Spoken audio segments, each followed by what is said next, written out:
Welcome to Scramble Game Show. Today we have a guest from town of Somers, Mr. Richard Nicholson. Today we are very fortunate to have him here because now is the season of a busy time, particularly for our towns in Somers. There is an election coming up.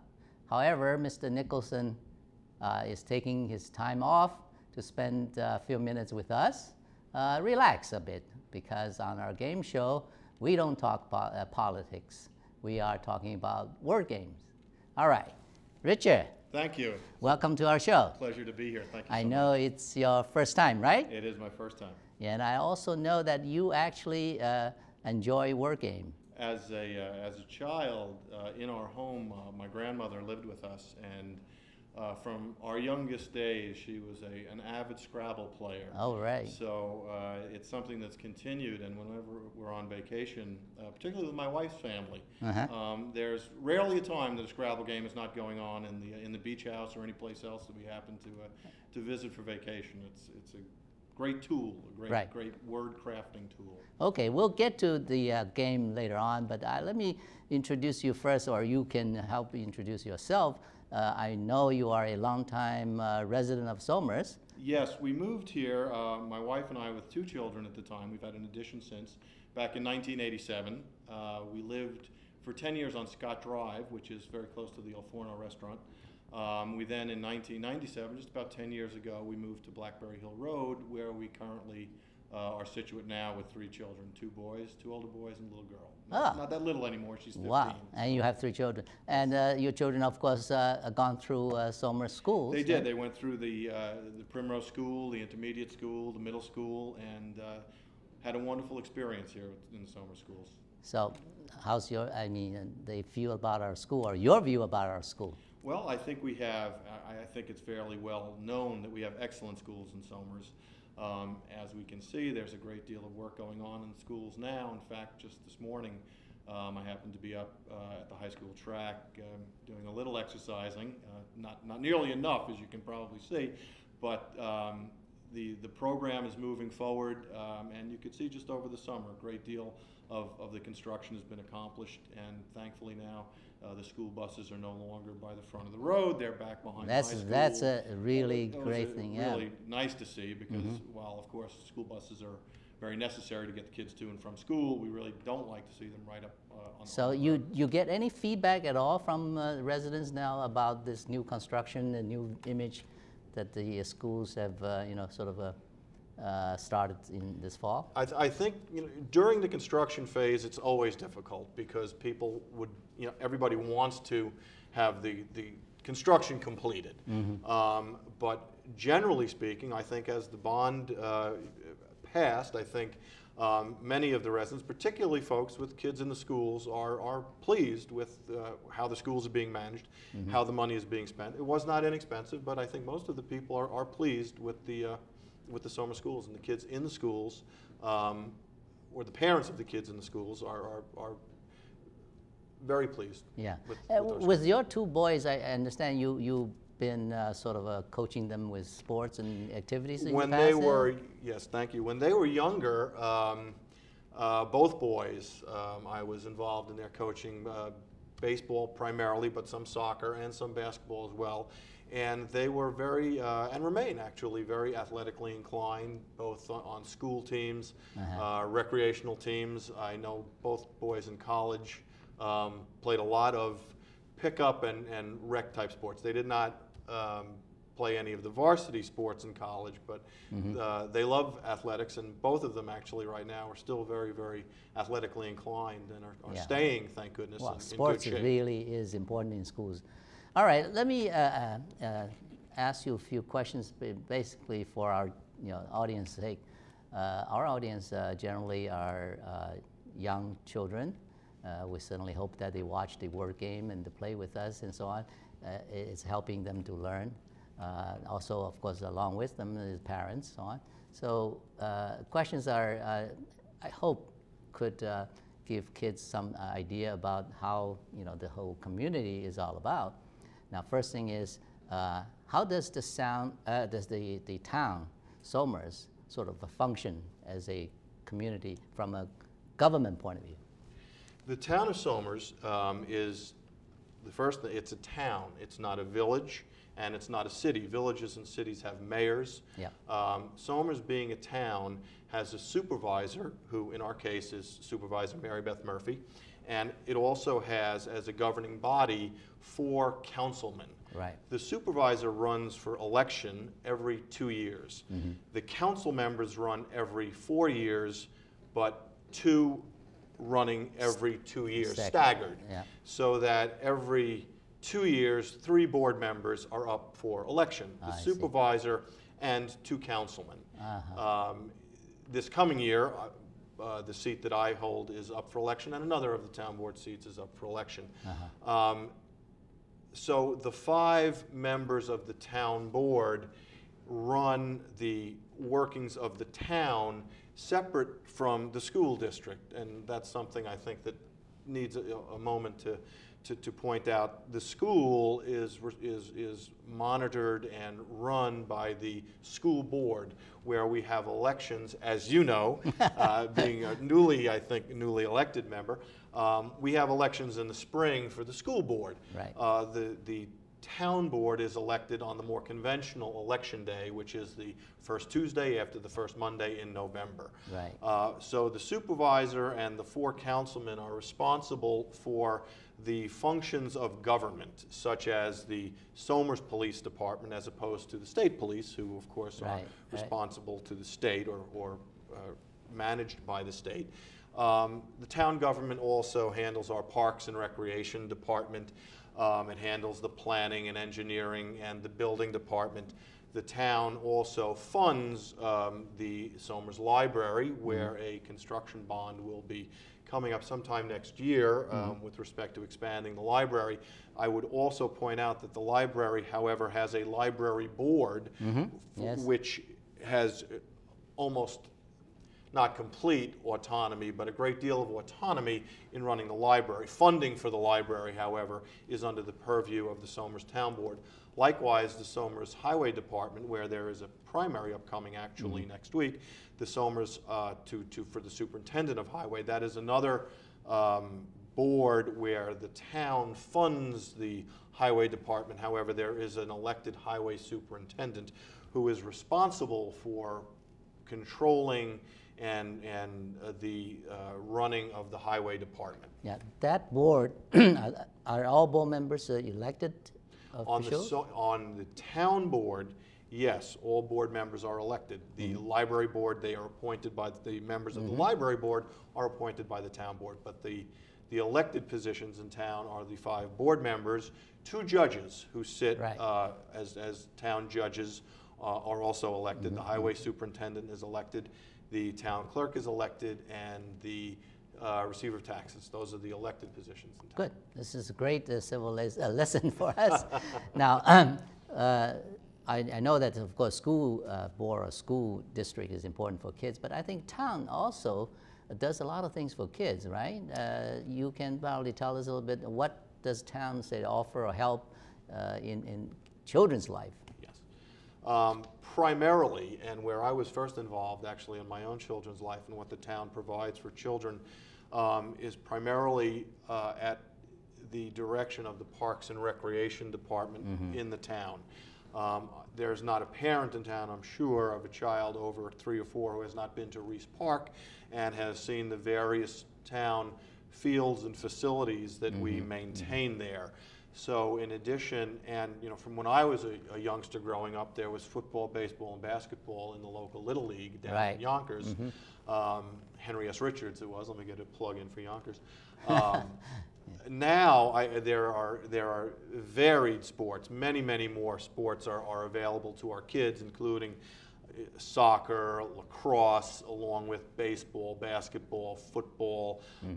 It's a wide-ranging program, and it's both on an in-town level, on a rec level, and I know we have travel teams in all of the competitive sports, and I know our travel teams also have performed very well on a competitive level throughout the northern county and in east of Hudson in soccer and things of that sort. Right. Where we're always looking to expand our services for youngsters are on the teen level. Once you get beyond or in conjunction with the teenage sports, we want things for the kids to do that are going to both be intellectually stimulating for them and socially rewarding for them, and physically challenging too. I know at the Van Tassel House we have the teen lounge where youngsters can get together and they can spend time together and avoid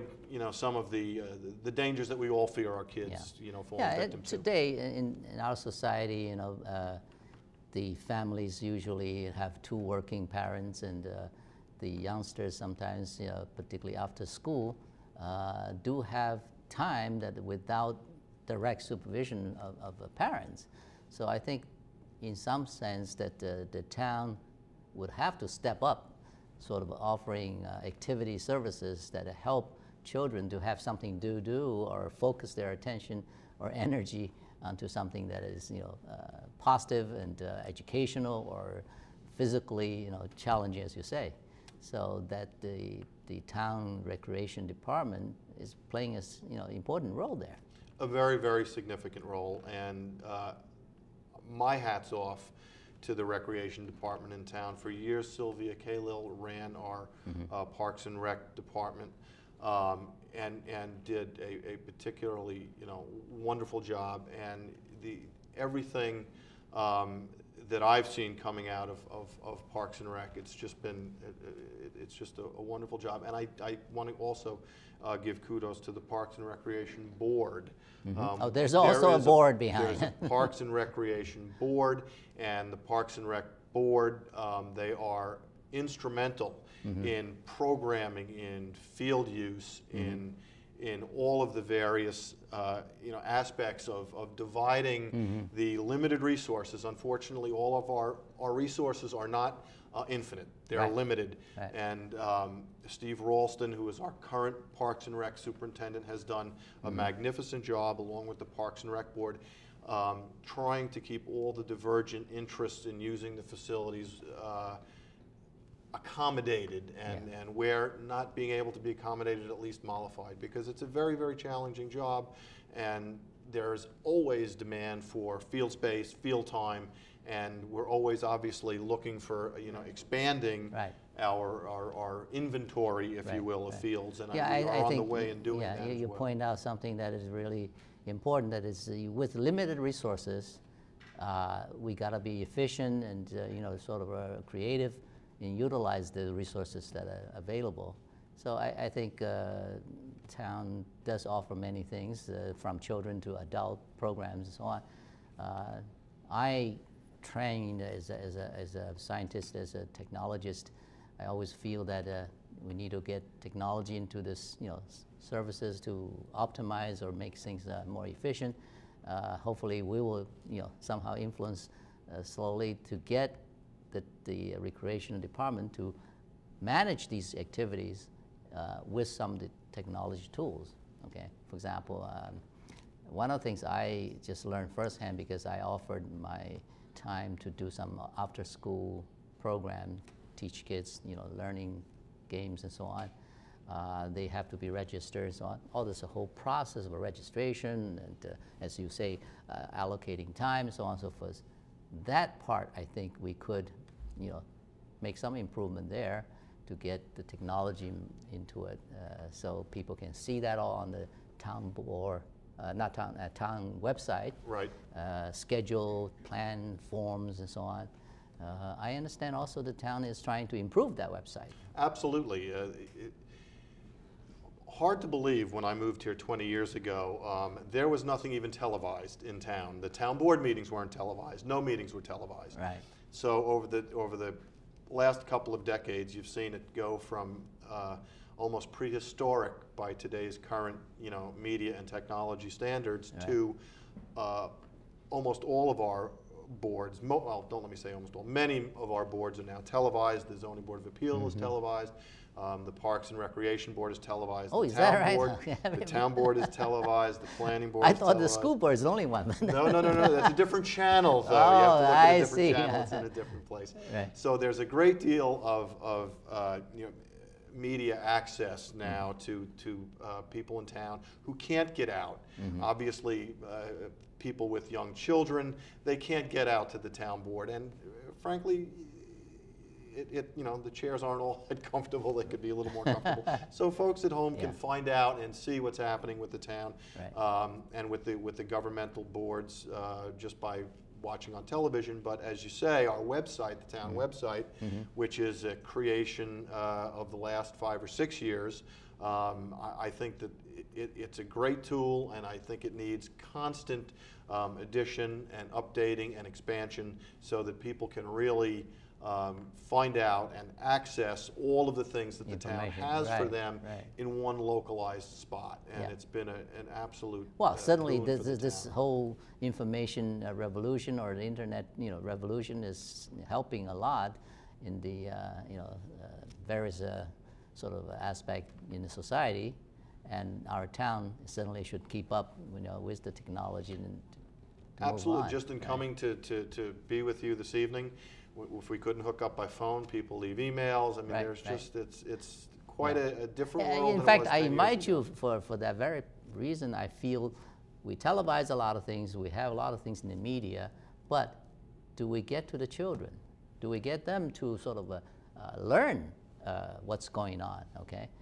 Even including myself, as you just informed me, that all the boards are televised. I didn't know that, okay? That means I didn't watch. Okay? Of course, I will not watch 8 hours on your channel, but the certain times you watch once in a while, you learn something. Right. And I certainly for children after school, let's say you spend a half an hour watching some discussion on certain issue, it could be very informative. Yes. Right. So I think this is the reason we, in this, although it's a fun game and a word game show, we'd like to invite guests like you and tell people what you do, tell people what's going on in the community, so everybody, just gain that little more knowledge.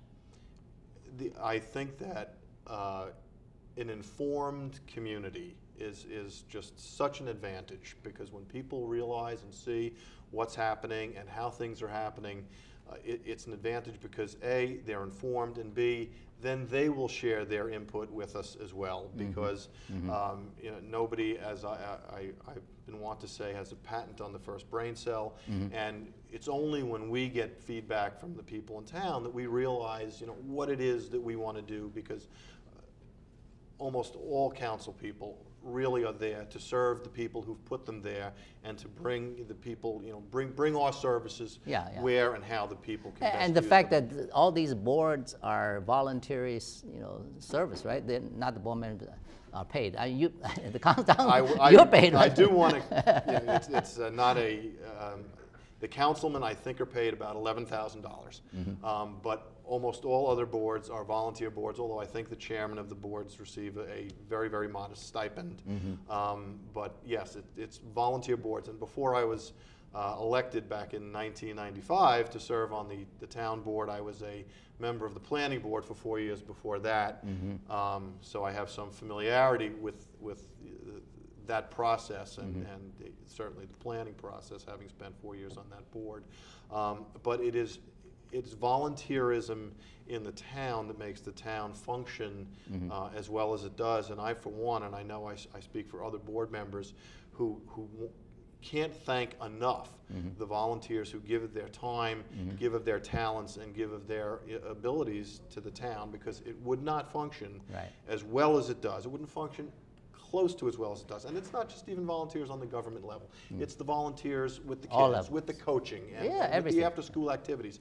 It's what makes a town, and what makes Somers such a wonderful place to live. And the volunteer work, one greatest sort of virtue is that really you have no pressure.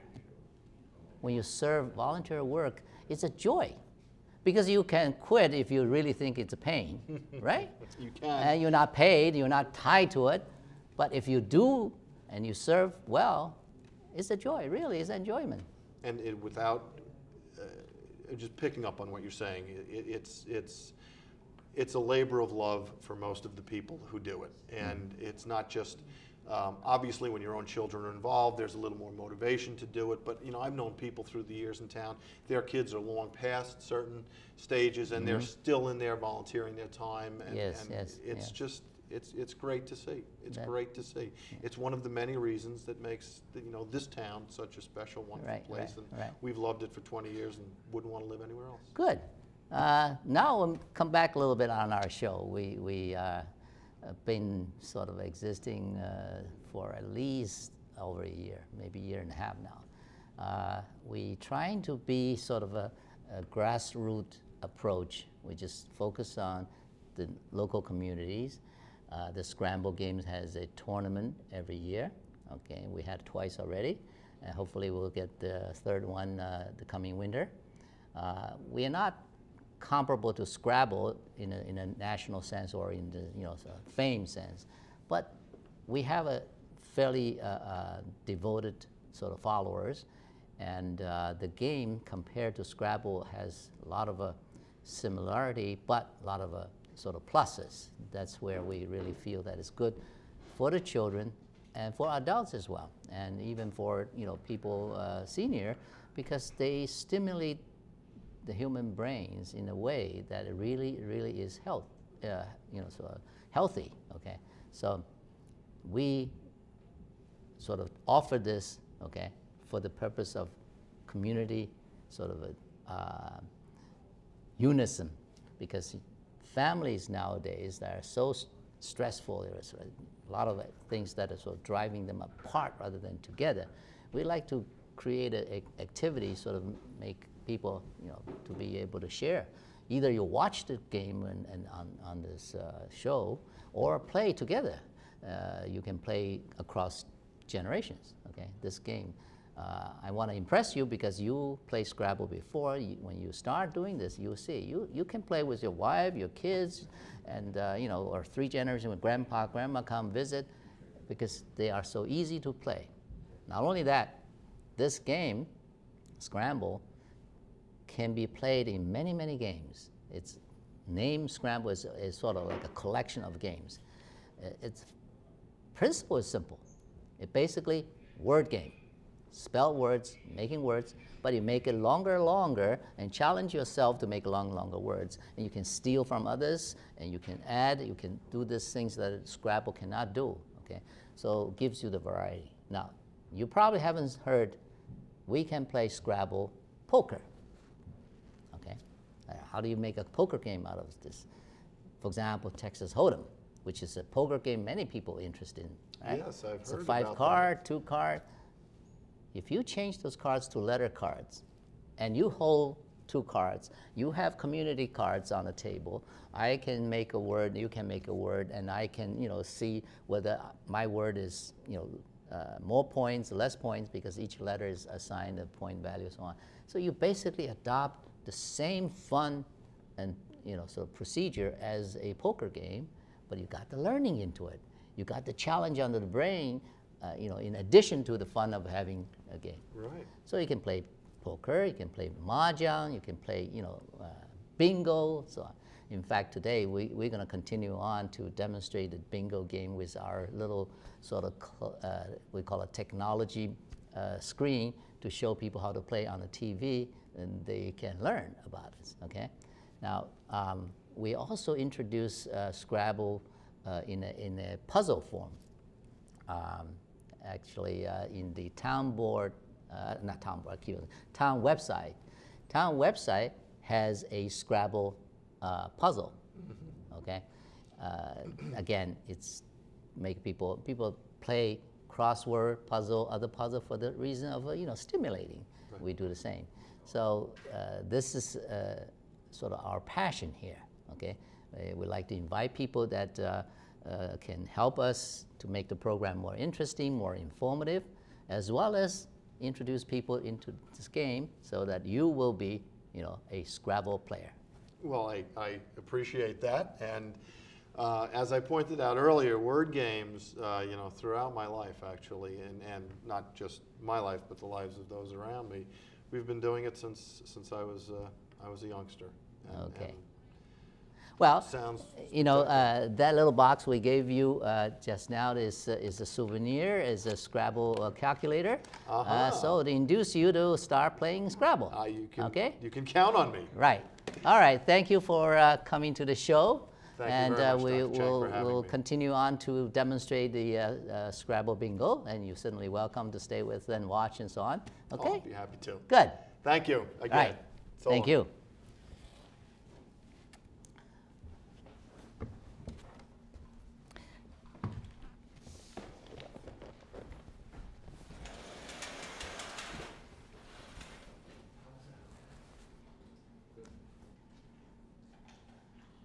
Okay, now it's time for us to have some fun to play Scrabble games, all right? Today, we're going to demonstrate a Scrabble Bingo. Actually, this game, we introduced it very briefly in the past without using the so-called screen technology. Now we are using screen technology to show this game. Hopefully, it will be more sort of helpful in telling the audience how this game is played. Everybody knows bingo.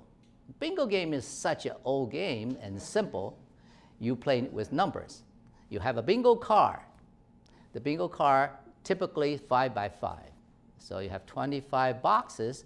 When the number comes up, okay, and your printed bingo card with numbers on it matches, you put a little, you know, tag or something on it, and you play against other players to reach a pattern. The pattern could be a straight line, vertically or horizontally or vertically, or a cross, or whatever pattern that, you know, the group decide to play.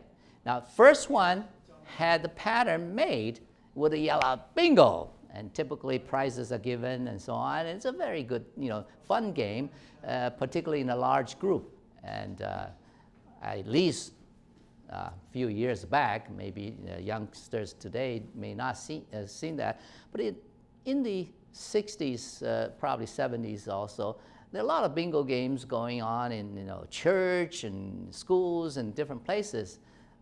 It's a fun game. But the bingo game with numbers, it's fun, but doesn't have that much a learning value. What I mean by learning value is you match a number 25, 36, doesn't really use that much of brain power, right? you compare numbers, you put a tag on. But today, we will play this Scramble Bingo, which is also a 5 by 5 card, okay, which later on we'll show you on the screen. Now, the 5-5 card is 25 cells. Now, we will assign the cells with vowels. How do you do that? We put A, E, I, O, U along the diagonal, any way you want, okay? And on the card, there's two diagonal, one way this way, one that way. So there are permutations. You can put A, E, I, O, U, or A, O, E, I, U, whatever way, choose and print cards and so on. And that card is your bingo card, a Scramble Bingo. Now, how do you play the Scramble Bingo? We use letters instead of numbers. Letters come up. Let's say everybody is probably familiar with the Scramble cards. When the letter comes up, let's say on the board, okay, that doesn't make a word. We will make a rule. Depending on the age of the players, we say, okay, minimum a 3-letter word, or a 4-letter word, or 5-letter word. We can decide that. Let's say make it simple, say 3-letter word, start, or even 2-letter word. You can start 2-letter word. Let's make it simple first to show you how the game plays. When E comes up, you don't have a word. Let's say second letter comes up, B, okay? That, oh, we can make a word B. B-E is a word, right? But how do you place on the bingo card? Now you shall see. Let's have the first screen to show a bingo card of the Scramble Bingo. All right? Here, in front of me, you see is a bingo card. Okay? You can make this in your house, in your school, very simple. Just draw 5 lines in the cross, you get a bingo card, and print a few pages, and the family can play, the group can play. Now, on the diagonal, you put, for example, I in the middle, okay? O down here, U down there, and so forth. As I said before, this can be arbitrary and can be printed in different ways, so you can make many, many cards, and the A, I, O, U placement can be differently arranged. In fact, sometimes you can say, well, you add a Y as a vowel as well. You can do that, okay? So on this card, with this 2-letter B and E come up, you can place that word, B-E, right at the E. Now, this E in this cell defines the column and row as E. So when the word BE comes up, you could put right here, right? Let's say the bingo game right now, okay, is playing a vertical line. That means a vertical line from top, on top of the E, and down E, this line, you have to fill up with words, okay? So when the B and E makes a word, you can put it on the B and E. Let's continue on. Let's say the bingo letters come up, 3rd letter, which is, let me put this up a little, L. Oops. Maybe I'm too high on this, right? E-B-L. Okay? Now, that, if you don't make a word, it can continue. Let's say another letter, L-M. Okay? If you can make another word, like E-L-M, elm is a word, and that has E. Then you can put, again, a word on this